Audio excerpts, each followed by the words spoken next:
Welcome to the Strong, Single and Human podcast, a real look at single parenting, how to navigate the ups and downs of life with kids on your own while keeping sane. We cover all manner of subjects from domestic violence, dealing with childhood trauma, through to fussy eaters and how to help your kids become resilient. I'm your host, Claire Martin. Welcome. Susan Gold's life is a testament to the power of resilience and determination. She was raised in a challenging, chaotic family system, the middle child of 5. Escaping the toxic family environment after high school graduation, she embarked on a remarkable journey of self-discovery. Professionally, Susan became known for attaching celebrity talent to projects in New York City, which led her to produce for TV and film and on to Los Angeles. She convinced modern art legend Andy Warhol to do an on-camera commercial for Pontiac, and on behalf of the Disney Channel persuaded A-list celebrities including Ben Stiller, Jack Black, Taylor Swift, David Beckham and more to be interviewed by cartoon characters Phineas and Ferb. Susan is also a decorated endurance athlete competing in 3 marathons and dozens of triathlons, and has the distinction of finishing 3rd in her age group at the treacherous Escape from Alcatraz event. Keen on leaving a legacy to help others heal from challenges, she successfully documented her journey of transforming trauma into triumph with the release of her book, Toxic Family: Transforming Childhood Trauma into Adult Freedom, which chronicles her personal trajectory. In her book, Susan shares her own experiences of overcoming a challenging family dynamic and provides valuable insight for others facing similar obstacles. Her story is an inspiration to those who have endured childhood traumas. Susan's ability to transform her own pain into a source of strength and empowerment has made her a beacon of hope for countless individuals seeking healing and personal transformation. Today, Susan continues to make a profound impact through her speaking engagements, workshops, and coaching programs. She passionately helps others navigate their own healing journeys, encouraging them to reclaim their lives and find joy and purpose beyond their past. She has become a guiding light for those seeking to turn their traumas into a powerful gift and live a life of authenticity and fulfillment. This is the Strong, Single and Human podcast. Hi, Susan Gold. Welcome to the podcast. Wow, I'm super excited to be here, especially since you have like over 128 podcast episodes under your belt. That's incredible, Claire. Don't go there. I know. I just don't understand how we've got here, but we are. We're here. It's all good. I can't wait to talk to you because we're talking about a subject that's really quite key, really. It's trauma, right? And how trauma affects us, childhood trauma, later life trauma, how it affects us and our bodies and our careers and our life choices and all of those sort of things. It's full on. And our partnering choices. Yeah. Well, yeah, that's a main one. But it's true, right? And in affecting our partnering choices, we just keep reconfirming that trauma. Reconfirming and re-establishing trauma, which if we want to truly heal, we need to get rid of it, get over it. Well, it's also really interesting, Claire, in that it extends back like into our ancestral lineage. It's not just this current generation and timeline. Like when I was going through an incredibly difficult divorce from one I believe is an alleged narcissist, it was ancient. The terror felt like the 1400s. Wow. That's unbelievable. So look, let's take a step back. Tell people a little bit about you and who you are and how trauma has fascinated you to the point where you're now helping people to heal from it? You know, it's a buzzword now. And I remember hearing that word. Yeah, that word, like, I don't know, 6 years ago, and just my head like spinning, almost like the word alcoholism and alcoholic, you know, decades earlier. And it sort of blew by my head. Oh, yeah, okay, whatever. Yeah, it doesn't really apply. But I grew up in a really challenging household, central Pennsylvania, middle of 5 children. My dad is a genius astrophysicist, but he was schooled in being away from the subjects he loved, history and music, and had to squelch his desires. And he covered his woe in drink. He would unpop that whiskey bottle at 7:30 a.m. and you'd hear glug, glug, glug, glug, glug. I didn't know any other than a red-cheeked, smelling kind of funny dad, full of adventure and chaos. And my mother, who supported him through his higher education, and her turn was supposed to come next, her turn never did. So she was saddled with 5 children in short succession before she was 30 years old. And she self-soothed with food, Claire. And it wasn't until my mid-20s that I realized the solution to that was a prescription to diet pills that was easily written back then. And diet pills are straight, or were at the time, straight speed. So I was being raised by an alcoholic and a speed freak whose personality would flip. My mother could be incredibly loving. She would give Martha Stewart a run for her money. She was equally as genius as my father, but her personality could flip on a dime. And I was beaten almost to the point of losing consciousness and didn't know why. And it started early. My first recollection of the beating was 18 months, and then again at 4 years old. And my first suicidal ideation, I was 6. So it was a tough circumstance, and I dreamed of getting out. I was 10 years old on my beanbag chair on my belly in the basement, watching Barbara Walters, the great television journalist and interviewer, created The View. And I wanted to go to New York and be like Barbara. And I did eventually. Wow. Yes, you did. So I left that home at 17. I think I graduated from high school on a Friday night, and Saturday morning, 7:45, I was gone. I was out. Wow. That's pretty full-on decision to make at that age as well, right? Like, that's it, thanks. This home is not giving me anything. It's not my safe place.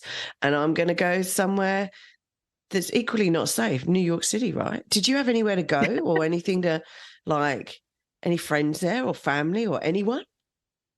I didn't make a direct beeline to the city. I went to the Jersey Shore, where I worked for a summer, went to college, and I was 19 when I was living in Greenwich Village on my own, because I had negotiated my way out of college and into an internship, producing a Broadway season, working with a small arts management company, then back to college, and immediately upon graduation, right back to New York City, working for a large global talent agency called ICM, which is still in existence, and working a side hustle, personal training, exercise training, and Barbara Walters became one of my clients. Oh, wow.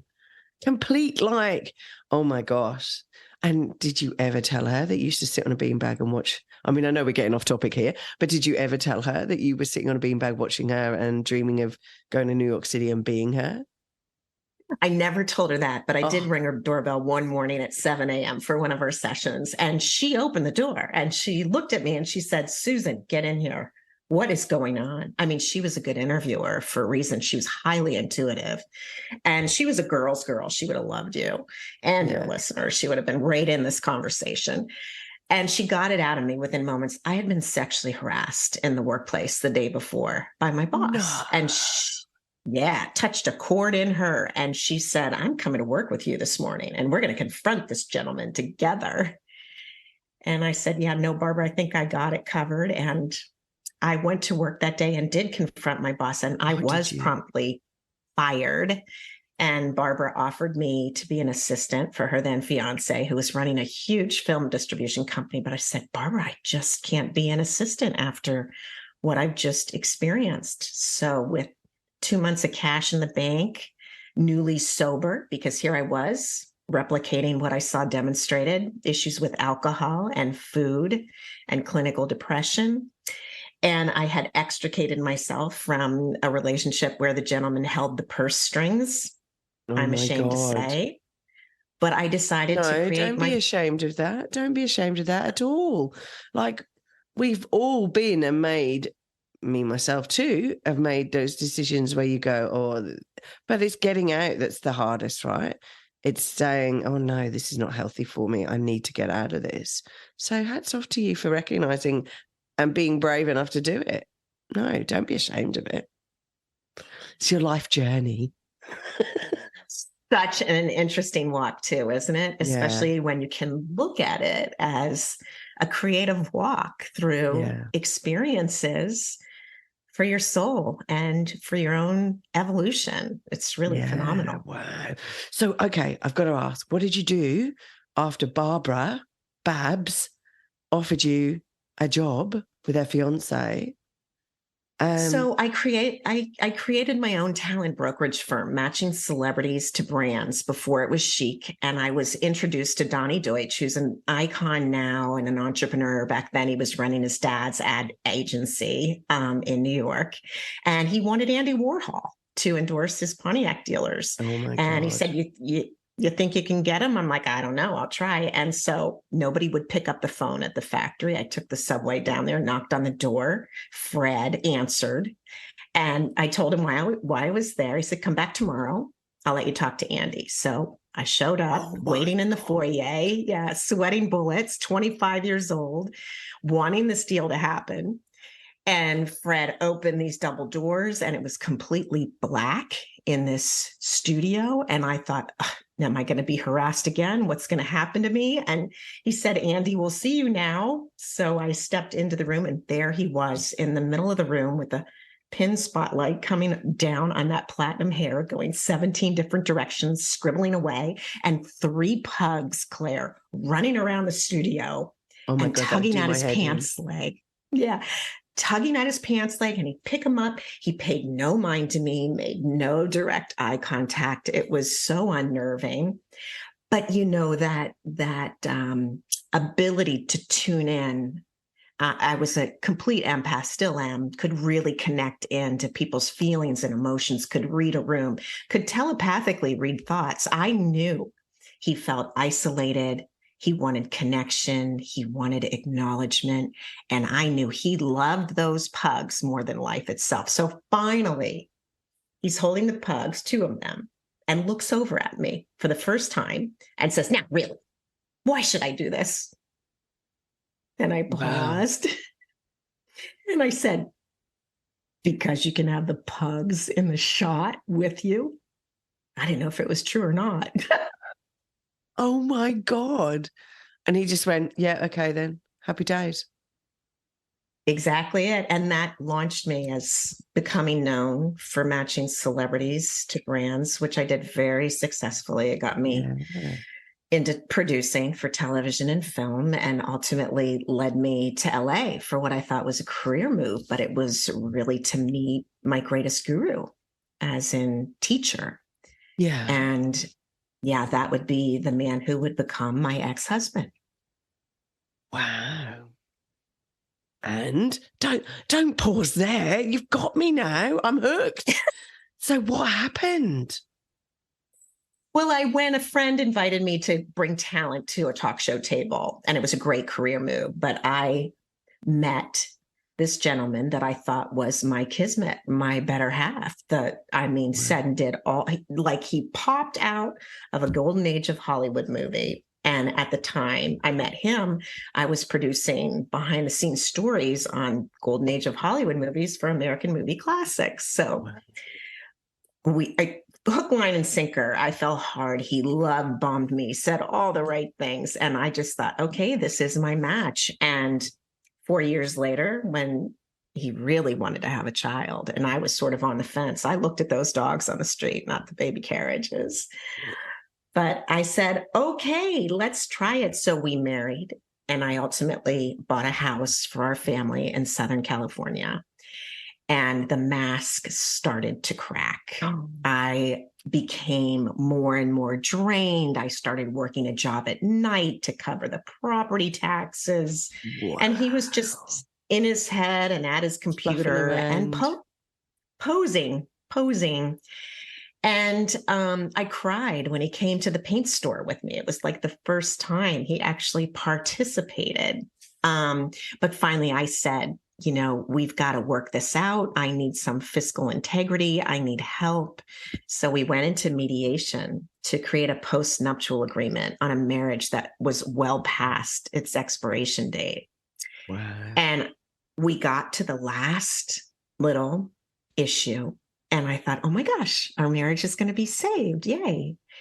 And he crossed his arms, and those eyes went in those cold lizard-like slits that I know you know. Yes. And he said, I'm hiring an attorney and I'm filing for a divorce. And that intuitive voice that I often would ignore came over my right shoulder and through my heart and said, this is the universe doing for you what you cannot do for yourself. And I believe, do you know what? And I believe exactly what you're saying. If you can't give up something or go forward for something, the universe will definitely push you in that direction.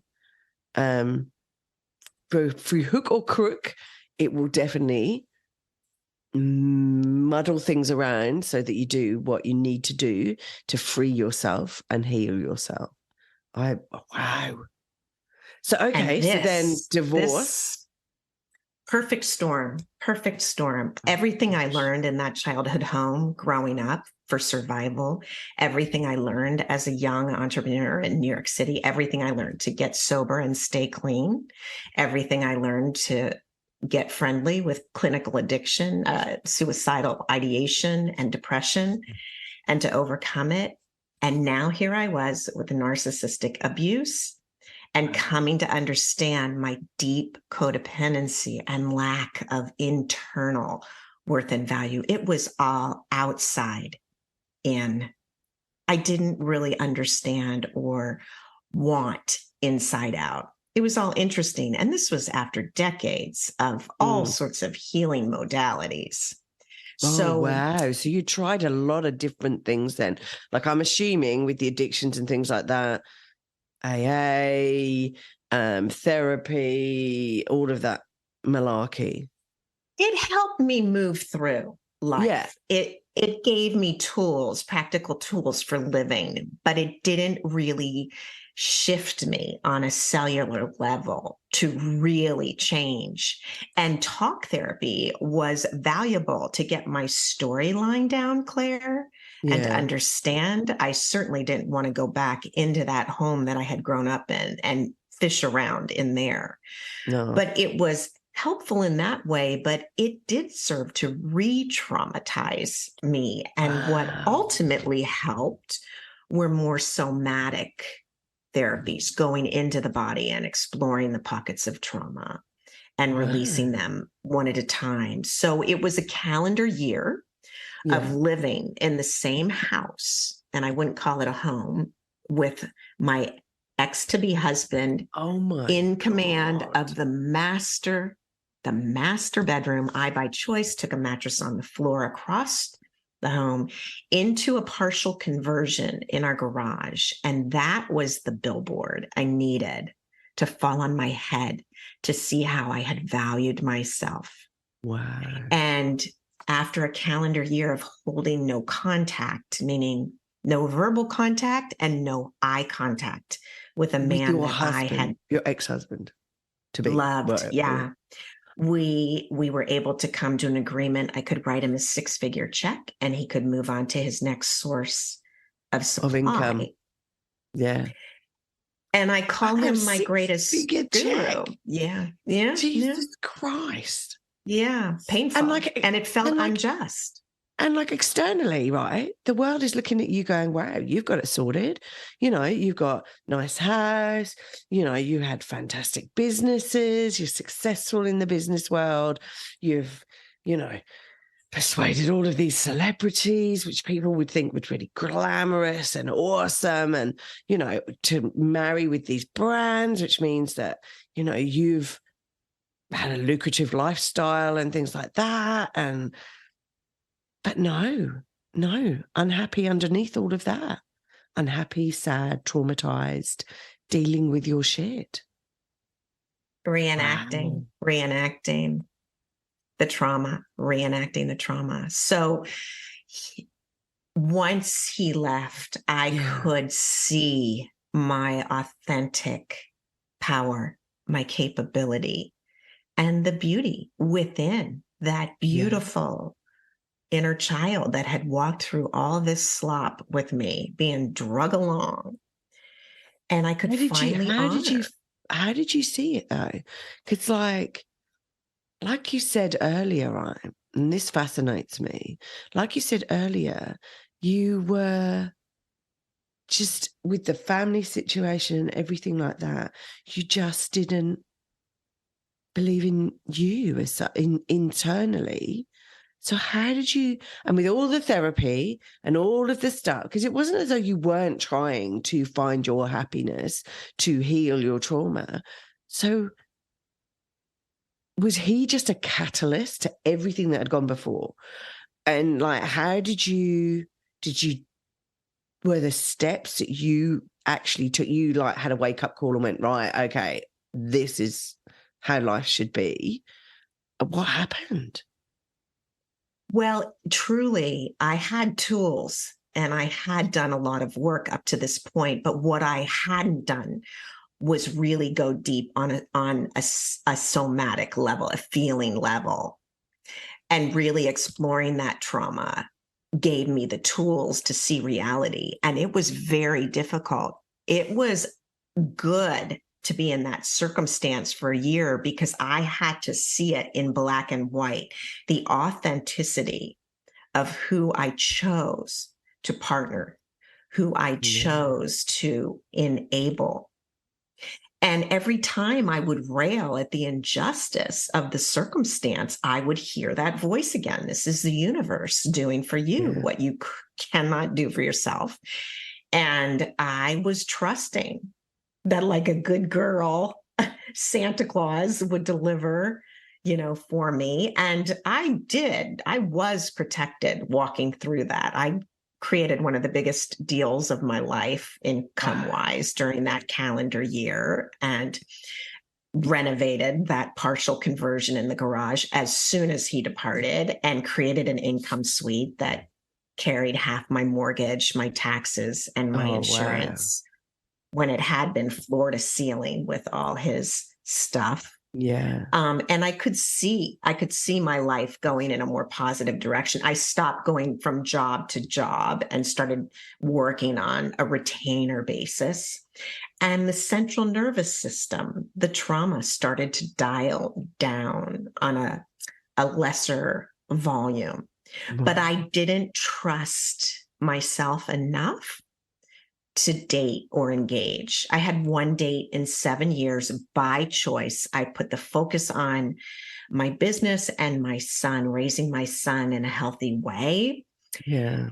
And trying to find my own safety internally and releasing what I'd been through. And I'm really grateful on that one date. He was a big Academy Award winning director and producer, had a huge series out that was highly successful at the time. We were set up by friends. We talked during the week, the day of the date. He said, do you think you can drive over to my house and we'll go to the event from here together? And I was like, I went, but it was a big red flag. I knew that was it. That was the courtesy. That was the courtesy engagement. And there'd be nothing after that. So I'm so happy that I could see through the ruse at this point and I could choose myself. But you had to, and I did the same as you, right? When I came out of my traumatic relationship, I said, right, that's it. I'm not dating. I'm over dating. I need to pause. I need to stop with the continuous like cycle of dating and just like the rejection or the anxiety or the trying to prove myself, or like at work and in personal relationships. And I just had to stop, right?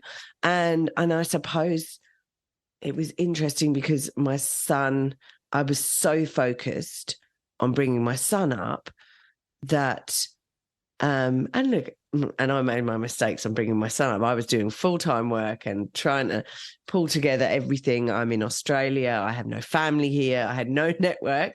So there was like, it was a roller coaster, right? But 6 years where I went, I can't deal with something else in this roller coaster, right? Like another blooming avenue.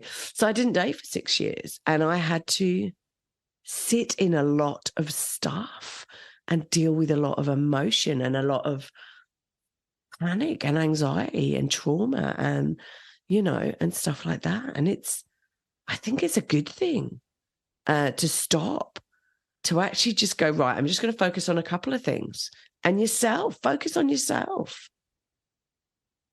It's a beautiful gift. It's a beautiful gift. I wouldn't want to go through it again. I wouldn't wish it on anyone else, but that's ultimately what delivered authentic freedom for me. So how did you release it?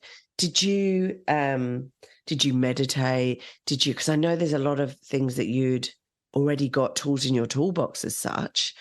Did you just keep busy, work through things? Like, so when we say work, and you're nodding, when we say work through things, how do you just, I mean, I don't actually, if I sit here, I suppose if I sat here and thought about things, I could probably tell you a few things about how I worked through it, but I just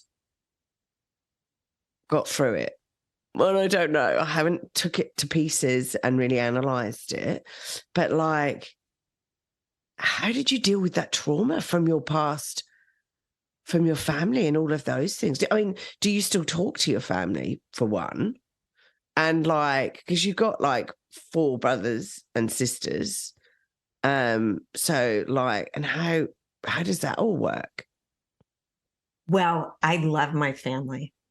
And my book title is Toxic Family, which was not my title. My title was Magical Illumination, because that's what I feel it's been during that walk. And I wrote that book probably 4 years out of my marriage. I started working on that book. But my family, I see how they've served me in the roles that they've played. My father and my mother played their roles to a T and created within me what I needed to work through in this lifetime to heal and to now help others walk through their own traumatic experiences. I feel so fortunate. I mean, I will be frank. My oldest brother and I have horrendous abuse between the two of us. And I did years, probably 2 years at least, in a women's group, and years in individual therapy, and confronted him in my 20s on the abuse. And he said, well, that didn't happen. I don't remember any of that. But if it did happen, here's why it happened. And I feel for him. His whole childhood is almost complete blackout from the trauma. And he's had his own fallout as an adult. And here he is, and I'm sweating it because the title changed 2 weeks before the release. I had told my family I was writing a book. And I thought, I'll tell them what the specific content is if they ask. And no one did. And it was after the book was released, and I did a podcast episode with another Australian woman. And I suck on social media, Claire. I hate it. Oh, can't stand so social do I. media. And Don't even go there. she made a comment on our podcast conversation, and I didn't understand if I commented back, the whole podcast episode was going to be posted to my social media platform, which it did with reason and purpose. And my whole high school class and my college boyfriend and my family were like, whoa, we didn't know any of this. Wow. But much to my oldest brother's credit, he read my book and he called me. He called me after he read it in a voice that I will never forget. That was not my oldest brother on the phone. My son told me, I don't understand, when you're around, your older brother, you really cower. The energy was still, the fear was still, even after tons of work. Yeah. And he said, I had no idea. I am so sorry. I was not a better brother to you. I apologize. I am so proud of you and your book and all you've worked through. Wow. And then he went in, his construct was broken. He went into a suicidal, depressive period. And I prayed he was going to make a choice and get help, but I think it's just too big. So he's back to the hero role and everything's okay. Yeah. And I love him. I love him. Well, this is the thing, right? At the end of the day, even with your parents and things like that, right? They are people, adults now, but they were people, children who were affected by trauma. Everyone is, and I don't think anyone, and I'm sure there are statistics on this, but I think 100% of people are affected by some kind of trauma in their lives, varying different degrees. I mean, yours was like way up to the 100% traumatic situation, right?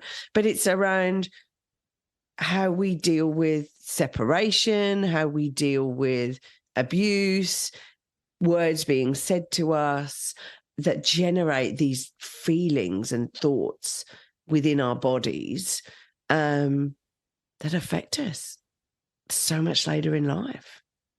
And I want to go back to your insightful thread in that, yes, my parents come from huge my mother was molested as a child. My mother was beaten by her father, who was beaten almost to the point of death by his stepmother, and would have psychotic episodes and act them out on my mother. And then she was expected to pretend all was fine and dandy. And my father, his father, was a Peter Pan. He never wanted to have children.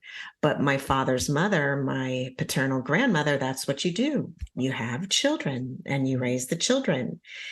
And they were horribly neglected. I mean, he recalls his childhood memories with such euphoria, but it sounds like straight up child abuse to me. So yeah, it was hurt and damaged children, raising hurt and damaged children. I know. Exactly. And when we see that, a whole ruse comes off. I mean, I used to exit the freeways in LA and there'd always be someone with a sign at the bottom of the ramp. And I would ignore these people. And then it dawned on me one day, oh my God, these people have been, I'm sure, through horrendous abuse, neglect, pain.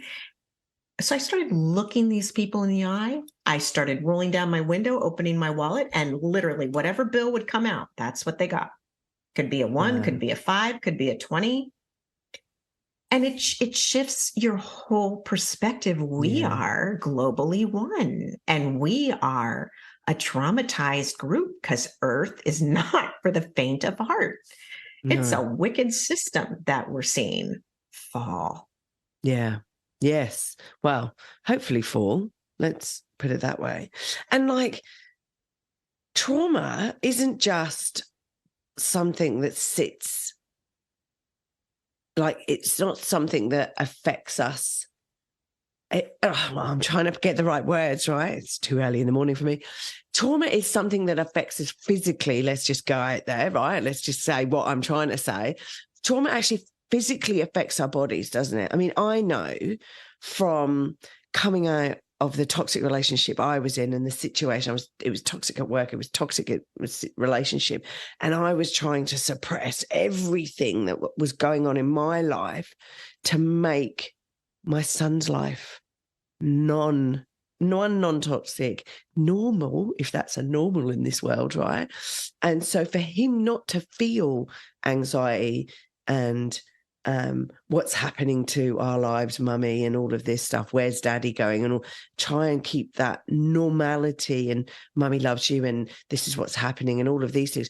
I basically got an irregular heartbeat, and I'm sure it was due to lots of other things as well, but I had an irregular heartbeat within 6 months of the separation. And 6 months later, I'm having an operation, right? And I think it's because I suppressed all of my emotions and all of my needs and what I was going through, and it affected my heart. And like with your trauma, like what, did anything happen to you? What happened to your body, to your physical persona as such? I was an endurance athlete. So the way that I would funnel my stress was initially through marathoning, and then I was becoming too injured from that. So I thought I'd spread it out into 3 sports and that would even it up. So I became a triathlete and thought I'd never give it up, but too many injuries. So then I started swimming as a master and went after it, like with a vengeance, even though I wasn't a swimmer ever. Wow. And within 4 years, had a national ranking and loved it. And then realized I was using it like a heroin addict, dropped it because I couldn't walk around my block. My left hip just became so impinged. And interestingly enough, my sister's hip went on the right. So, and instead of going to Western medicine, which I wouldn't because of my age and they would say insert titanium, pass go, and I didn't want to go that route. Yeah. So I had to go, I had another mask, another false persona fall, which I needed to have fall to learn how to treat my body with love. And then to release this emotional component, because it wasn't just dealing with the musculature, and that's what it is. The muscles atrophy, and you have to go after the muscle, not the pathology. But there's a huge emotional impact. My paternal grandmother had a hip issue. Wow. It travels through the line. Yeah. That's insane. That's insane. And like you were saying to me earlier before, like trauma goes back hundreds of years. I know we've talked about like a couple of generations, but it goes back. It's like a DNA blueprint in our bodies. When we get born, it's like, wow, okay, trauma's just in our bodies. And we've got to deal with it and release it. Well, boundaries certainly help. I didn't have many boundaries, Claire. I didn't really understand how to express that and feel safe. So I had to learn that, and it's an ongoing learning. But I also had to come to the understanding that I was carrying emotions, vibration, frequency that did not belong to me. Wow. And certainly as an empath, one who can read the room, one who feels the emotions of others, I was carrying way more than my fair share. So I had to learn how to recognize that, stop, breathe, and let it go. And I'll say it out loud. I get up in the morning sometimes and feel like, whoa, what just happened to me? And doom and gloom is all around. And I'll say, I release this vibration, this frequency, these feelings. I release it. I release what no longer serves me. And it'll be a mantra. And sometimes I'll be walking the dog, saying it out loud. Lucky I live in rural Montana. No one's around. They don't think But you're a it frees nutter. me. Yeah, it frees me up. It takes me to a different space. And that's the way that I'm finding healing. And I agree with you, because it is about releasing. It's funny.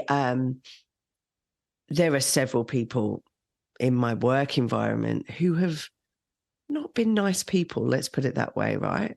And funny enough, I was talking about one of those people the other day, and it's bizarre, right? I'm still talking about this. They don't even think about me. They don't even know what I'm doing, don't care what I'm doing, right? But because of the trauma that they caused me within, and I would call it trauma that they caused me within the work environment, right? If you don't let go of it and you don't go, okay, you've got to forgive them, right? You've got to not look at it. You've got to work on it. And I'm still working on it, right? Because there are certain things that I go, ugh. But if you hold that grudge, who is it benefiting? It's not benefiting you. They don't care. So why care about somebody, or have somebody who doesn't care about you, your thoughts, your feelings, who you are in the world? Why hold on to that and have that? Why constantly play it over in your head? Because we have this need for retribution and to educate them. You need to see the cause, which is false. Yeah. Because that's us eating the rat poison and expecting the other person to drop, like you said, like you mentioned. And it's very difficult to get that lesson. But once you do, you see the freedom. Most people think I'm nuts to call my ex-husband my greatest guru. I'm grateful. Thank you. Yeah. I don't engage with him, but I don't wish him ill, because I know that backfires right on me. And Yeah. I am so much happier and freer. But, I have clients, it's just tough. It's tough to get out of that victim role, because we've been taught, oh no, stand up for yourself. And with an alleged narcissist, the more you stand up, the more they'll bat you down and the more you lose. And it's mostly highly educated, highly capable people that get ensnared in this trap. And I had to surrender over and over and over again, because the injustice, it just was. But then I saw, there comes a huge tsunami of cash that came in. I paid that 6-figure debt off in 5 years. Wow. It was gone. Wow. Oh my God. But you are right. Okay. It's like every time you interact, you're adding fuel to the fire. It's almost like you've put a big, massive log on that fire, and that fire then inflames up again. And it's not doing yourself and your body any good. It really Or your isn't. family. No, your family. Like custody, I knew not to fight. I wanted 100% of I knew not to try it, 50-50. And within probably 18 months, I had my son 100% of the time. Wow. And look, I have my son 100% of the time, and I think it's sad that his father doesn't want to interact with him, and creates this story that I'm the one who is restricting access, right? But that's a narcissist, right? It's all my fault, and it's not anything down to them, is it really? So, it's like, yay, high five in that one. But yeah, no, it's but it's true, isn't it? It's like, what? But no, wow. But I healing is the one that what would you say to people who are in a toxic relationship, who come out of a toxic relationship and then who dive straight into that cycle of, I've got to find somebody else. I need to, like, I'm worried and concerned for people who do that, who don't take a deep breath, deal with and heal what's going on, because I don't think you can heal yourself and your traumas by getting involved with somebody else again. Who's to say? I'm not sure, but I have to say in my own case that I knew intuitively, I knew in my gut that would just be covering up major issues. And yeah, I see people do it because they're in pain and they can't embrace that pain. They can't walk through that pain. They can't love their little heart, their little being. They can't love that one. It has to come from the outside in. And if we can just surrender and say, hey, I'm going to try this inside out, the miracles start happening and the support is there to do it. And it's like living in a new zip code. It's a whole nother world. Yeah. And you feel, I can't describe the feeling. Like, it's very hard for me. I don't know if you can, but like it is like another world. And you do feel, things may get thrown at you. And I'm sure in the work environment, I have lots to learn, right? But things keep getting thrown at me. The world keeps throwing stuff at me and going, oh, you need to learn this lesson. Oh, you've got to chill out and relax in this area. Oh, you've got to do this. Oh, just hone and get your listening skills, encouraging me to enhance my listening skills and enhance and relax and take a step back from the work. So personally wise, it's a roller coaster with my son because like he's learning, right? All of these things. But personally wise, I seem to be a little bit more chilled. Work wise, there's some lessons to be learned there. But it's just, I don't know, it's a feeling of contentment. How would you describe it? It's a whole new paradigm for me to understand. Don't fight the rock. Look under the rock and see the beauty that's actually under there. Yeah. No, I agree. So look, thank you for coming on board and telling us about your journey, because it's like a hell of a journey.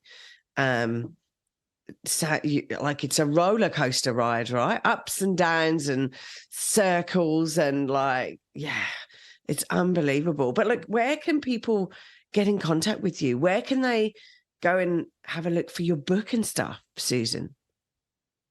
Claire, thanks. So if you feel drawn, and please, I would love to hear your story. I do little chats with people because I love to have conversation and hear your story. It helps me. And most people say it helps them. I have this kind of vibration that comes out and they just feel good. So that's all at susangold.us. So susangold.us. And the book, which is Toxic Family, Transforming Childhood Trauma into Adult Freedom, is at Amazon and all the likely places. And I have a newsletter too. It just comes once a month. And there's usually some kind of tip or two in there. And Claire, I just started posting videos on YouTube. Yay! So I'm growing that as well. No, that's awesome. And and the book basically covers off your journey, yeah? So the book is my personal, and we haven't spoken much about it, so sorry. That's okay. It's my personal and professional trajectory. So the story, and then in the appendix, there's tools that go along with each chapter, and they're literal tools that I used and still use to help me move through the trauma. And I had a woman read the galley here in Montana that I didn't know very well. She lived on the road that I rented a cabin on when I first arrived. The house wasn't done. And so I had her read the galley. And she texted me at 7:30 one morning. She said, I need to see you. I need to see you physically. I'm like, okay. So she rang my doorbell at 10 a.m. and she said, she had read a section of the book and did an exercise after meditating, and just the insight went boom, boom, boom, boom, boom, boom, boom, boom. Wow. Which was so beautiful. Yeah. And my college friend took the book home while she was visiting, and her father never talked about his parents. Never. Wow. Her whole childhood and adult life. Never. He read the book and he ended up sharing a poignant story that he remembered of a golden moment with his dad, the one that he remembered with Julia. Wow. That's unbelievable. So that's, to me, worth it, Claire. Yeah. No. Well, this is the thing. This is the reason we do the things we do, isn't it? So if we can affect one person's life, we can help one person. That's great. And makes it you've worthwhile.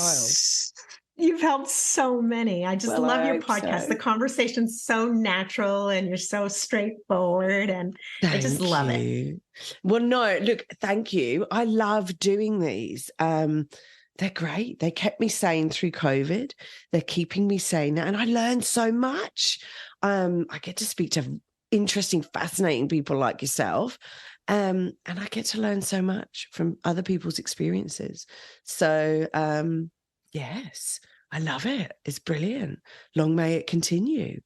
Thank you so much for coming on the podcast. It's been a while, Susan, I have to say, because you and I, like, you're such a busy person, and getting together, and we're in 2 different countries and like halfway around the world and all of that stuff. So it's been hard to sync diaries, but we're here now. And yeah, look, thank you so much for coming on board. I do have one final question for you. I'm asking it to everyone this year, because I do a different one every year. What's a piece of advice that you've been given that you still use today? That's so easy for me, and I love it so much. The answer is yes until it's no. Okay. And that has helped me refrain from sabotaging myself. Wow. Just so you try. Just say yes. The answer is yes until it's no. So you really explore the opportunities and how you feel. I never took a breath to let myself really, how did I feel? It was more about serving you, pleasing you, getting what I need from you. No, this is, how do you feel? So the answer is yes until it's no. Wow. Who gave you that piece of advice? My ex-father-in-law. Wow. Okay. Well, there we go.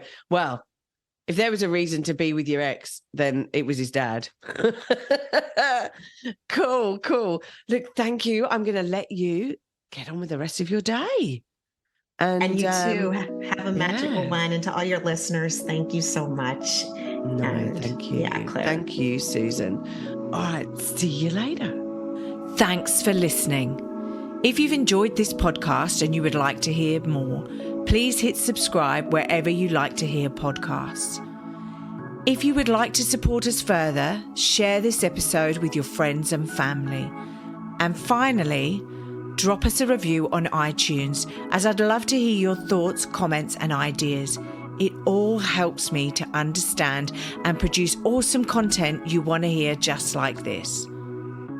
If you want to check out our past episodes, write to us, appear on the podcast, or for links, resources, and show notes, go to our website, www.strongsingleandhuman.com.